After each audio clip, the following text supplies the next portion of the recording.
Western culture follow करते करते हम सब एक ऐसे मोड़ पे आके खड़े हो चुके हैं जहाँ कुछ लोग भगवान के होने और न होने पे ही सवाल उठाने लगे हैं, और ये वीडियो उन लोगों को जरूर देखना चाहिए। हिंदू मान्यताओं में 4 धाम होते हैं जो भारत के हर एक कोने में बने हैं, और इन धामों में से एक ऐसा धाम है जहाँ के चमत्कार देख के तो साइंस भी उसे नमस्कार करता है। भारत सहित दुनिया के कई बड़े देशों के साइंटिस्ट भी यहाँ के रहस्यों की गुत्थी नहीं सुलझा पाए। 4 धामों से पहला धाम है बद्रीनाथ जो उत्तराखंड में मौजूद है, दूसरा द्वारका गुजरात में, तीसरा रामेश्वरम तमिलनाडु में, और चौथा जगन्नाथपुरी। और यही वो धाम है जहाँ चमत्कारों का अलग ही खेल है, क्योंकि भारत के उड़ीसा राज्य के पुरी में चमत्कार की एक ऐसी कहानी है जिसे समझ पाना किसी के बस की बात नहीं। तो आइए शुरू करते हैं बात जगन्नाथपुरी की, जहाँ आज भी भगवान श्री कृष्ण का दिल धड़कता है। हम सभी मंदिर जाते हैं तो हम वहाँ देखते हैं कि भगवान की मूर्तियाँ अलग अलग पत्थरों से बनी होती हैं, लेकिन जगन्नाथ मंदिर में भगवान की तीनों मूर्तियाँ लकड़ी से बनी हैं। जी हाँ, डेट इज ट्रुथ। लेकिन ऐसा क्यों, आइए जानते हैं। आज से कुल 5000 साल पहले द्वापर युग में जब भगवान श्री कृष्ण का जन्म हुआ था, और महाभारत के भीषण युद्ध के पूरे 37 साल बाद भगवान श्री कृष्ण का हृदय त्याग करने का समय आया, और तभी श्री कृष्ण जंगल में एक पेड़ के नीचे आराम कर रहे थे, और उन्हीं के लीला के चलते एक चरा नाम के शिकारी ने उन्हें हिरण समझ के तीर मार दिया जो उनके पैर में आ लगा, और श्री कृष्ण भगवान की वहीं पे मृत्यु हो गई। और यहीं से कहानी शुरू होती है जगन्नाथपुरी के चमत्कारों की। और श्री कृष्ण की मृत्यु के बाद पांडवों ने उनका अंतिम संस्कार विधि विधान पूर्वक किया, और तभी पांडवों ने देखा कि श्री कृष्ण का पूरा शरीर तो जल चुका है, लेकिन उनका हृदय अब तक धड़क रहा, वो चमक रहा था, धड़क रहा था, उसमें से अग्नि निकल रही थी, लेकिन वो जला बिल्कुल नहीं। पांडव को समझ पाते इससे पहले ही वहाँ आकाशवाणी हुई कि ये श्री कृष्ण का हृदय है और इसका नाश कभी नहीं हो सकता, और ये हमेशा ऐसे ही धड़कता रहेगा।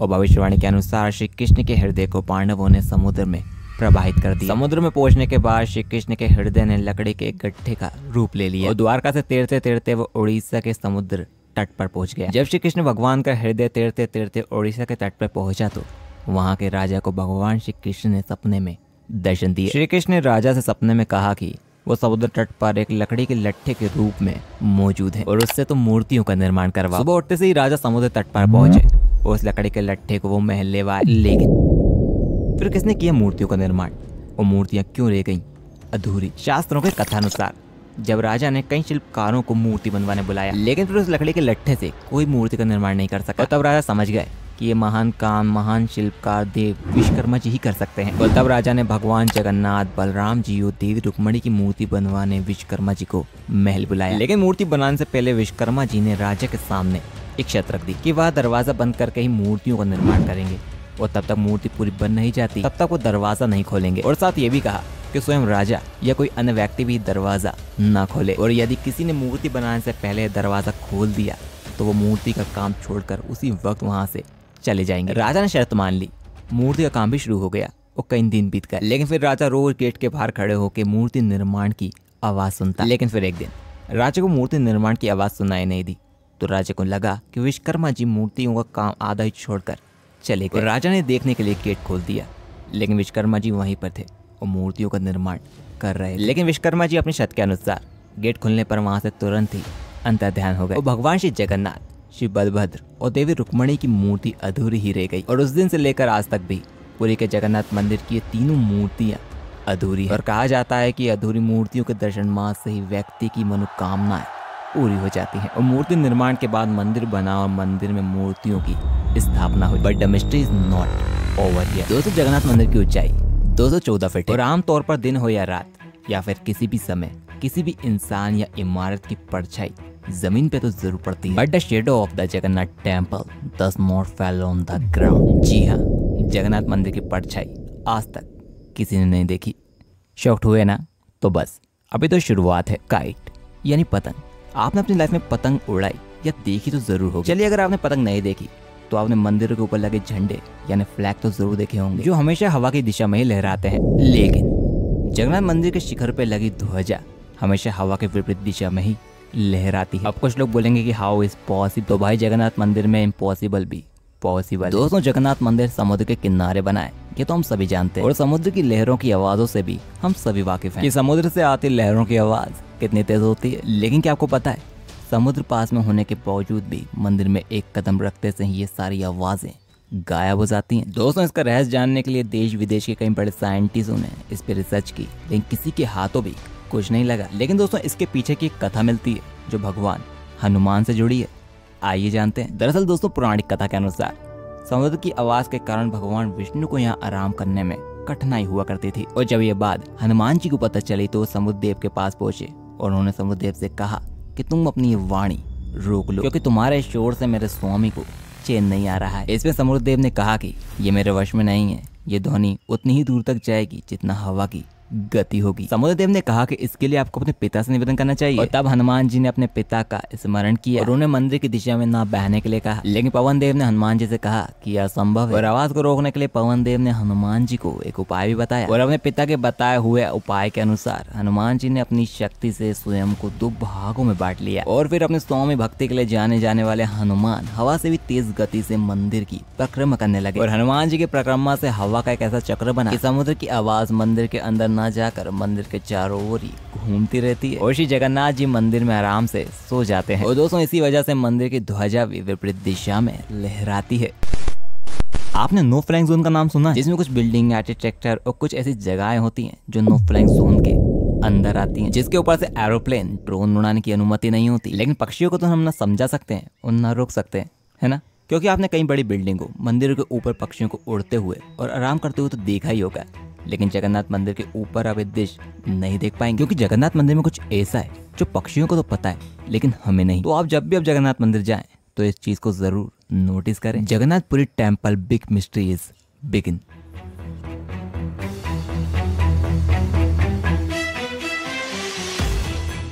हर 12 साल में एक दिन ऐसा आता है जब पूरे शहर की बिजली काट दी जाती है और पूरे शहर में आर्मी के जवान और पुलिस बल तैनात कर दिया जाता है। लेकिन अब ऐसा क्यों, आइए बताता हूँ। मंदिर में भगवान जगन्नाथ, भाई बलभद्र और बहन सुभद्रा के साथ विराजमान हैं, और जैसा कि मैंने आपको बताया था कि उनकी मूर्तियां लकड़ी की बनी होती हैं, और हर 12 साल में प्रथा के अनुसार पुरानी मूर्तियों को नई मूर्तियों से बदला जाता है। और यही होती है जगन्नाथ मंदिर की सबसे बड़ी सेरेमनी, क्योंकि पुरानी मूर्तियों के साथ साथ भगवान श्री कृष्ण का हृदय भी जो पुरानी मूर्तियों में था उसे नई मूर्तियों में रखा जाता है। और यह प्रोसेस करने से पहले मंदिर सहित पूरे शहर की बिजली काट दी जाती है। जगह जगह मंदिर के बाहर पुलिस बल तैनात होता है, और तब मंदिर में होते हैं मंदिर के कुछ मुख्य पुजारी जो करते हैं भगवान का हृदय चेंज पुरानी मूर्तियों से नई मूर्तियों में। लेकिन ये करने से पहले पुजारियों पर कुछ नियम लागू होते हैं। अगर वो नियमों का पालन ना करें तो कहा जाता है कि वो अंधे या उनकी मौत भी हो सकती है। दरअसल जो पुजारी ये काम करता है उसकी आंखों पे मोटी पट्टी बांधी जाती है और मोटे मोटे ग्लव्स हाथों में पहनाए जाते हैं, और तब भगवान का हृदय पुरानी मूर्तियों से नई मूर्तियों में शिफ्ट किया जाता है। दोस्तों, जो इतिहास में ये सेरेमनी कर चुके हैं वो पंडित बताते हैं कि उन्होंने इसे देखा तो कभी नहीं, जिसे हम ब्रह्म प्रदाद भी बोलते हैं, लेकिन इसे हाथों में पकड़ के महसूस किया है। वो आगे बताते हैं कि तब उन्हें ऐसा लगता है कि उन्होंने हाथ में एक जिंदा खरगोश पकड़ लिया, और ये प्रथा हजारों सालों से चली आ रही है। दोस्तों, जगन्नाथ मंदिर में गैर हिंदू और विदेशियों को जाने की इजाजत नहीं है। यहाँ तक कि जब 1984 में देश की तत्कालीन प्रधानमंत्री इंदिरा गांधी जगन्नाथ मंदिर के दर्शन करने गई थी, तब उन्हें भी ये कह के रोक दिया गया था कि उन्होंने एक गैर हिंदू से शादी की है, और तब उन्होंने मंदिर के बाहर से ही दर्शन किए थे। और यही नहीं, थाईलैंड की राजकुमारी जब 2005 में उड़ीसा की अपनी पहली यात्रा पे थी, तब उन्हें भी मंदिर के बाहर से दर्शन कराए गए थे, क्योंकि विदेशियों के मंदिर में आने की अनुमति नहीं है। साल 2006 में 1,78,00,000 रुपए का चढ़ावा एक विदेशी महिला ने चढ़ाया, लेकिन जगन्नाथ मंदिर में एंट्री उन्हें भी नहीं मिली क्योंकि वह एक गैर हिंदू थी। रथ यात्रा। हर साल भगवान जगन्नाथ अपने भाई बहनों के साथ नगर का भ्रमण करते हैं, लेकिन हर साल क्यों निकाली जाती है रथ यात्रा, आइए जानते हैं। दरअसल पुराणों के अनुसार भगवान जगन्नाथ की बहन ने एक बार नगर देखने की इच्छा जताई, तब जगन्नाथ और बलभद्र अपनी लाडली बहन सुभद्रा को रथ पे बिठाकर नगर दिखाने निकल पड़े, और इस दौरान वे अपने मौसी घर भी गए और यहाँ पे वो 7 दिन ठहरे। और तब से ही हर साल पूरी शहर में जगन्नाथ जी की रथ यात्रा निकाली जाती है, और ये पूरे 9 दिन का त्योहार होता है, जिसमें लाखों करोड़ों लोग देश के कोने कोने से भगवान जगन्नाथ रथ यात्रा में शामिल होने आते हैं, जिसमें भगवान जगन्नाथ जी, बहन सुभद्रा और भाई बलभद्र को गर्भगृह से निकालकर और रथ पे बिठाकर पूरे शहर का भ्रमण कराया जाता है। लेकिन जगन्नाथपुरी मंदिर की मिस्ट्री यहीं खत्म नहीं होती, और भी कई बातें हैं, जैसे भगवान जगन्नाथ हर साल 15 दिनों के लिए बीमार पड़ते हैं, तब उनका उपचार 15 दिनों के लिए एक मरीज की तरह किया जाता है। तब उन्हें खाने में खिचड़ी, फलों का जूस, दूध और काढ़ा भी दिया जाता है। उनके शरीर पे लेप लगाया जाता है और भगवान 15 दिनों के लिए आराम करते हैं। और भी ऐसे कई रहस्य हैं, जैसे सुदर्शन चक्र, आपने नाम तो जरूर सुना ही होगा, जो भगवान विष्णु का अस्त्र है, और अगर आप जगन्नाथ मंदिर के शिखर पे देखेंगे तो आपको वहाँ भी एक सुदर्शन चक्र देखने को मिलेगा। और इस सुदर्शन चक्र के पीछे भी एक रहस्य जुड़ा हुआ है। दरअसल जगन्नाथ मंदिर के शिखर पे लगा ये सुदर्शन चक्र को आप जिस भी दिशा से खड़े होकर देखेंगे वो आपको सीधा ही नजर आएगा। जी हाँ दोस्तों, ऐसे कहीं और भी चमत्कार है, लेकिन वीडियो लंबी होती जाएगी, लेकिन यहाँ के चमत्कार खत्म नहीं होंगे। दोस्तों आई होप आपको वीडियो पसंद आई होगी, और उन्हें भी जो एक कंफ्यूजन में और जो बोलते हैं कि भगवान होते हैं कि नहीं, तो ये वीडियो देख के उन्हें भी इसका जवाब मिल गया होगा। तो आज के इस एपिसोड में इतना ही। आप देख रहे थे द मास्टरमाइंड। मिलते हैं आपको जल्दी एक नेक्स्ट एपिसोड में। तब तक के लिए जय हिंद, जय भारत, जय जगन्नाथ।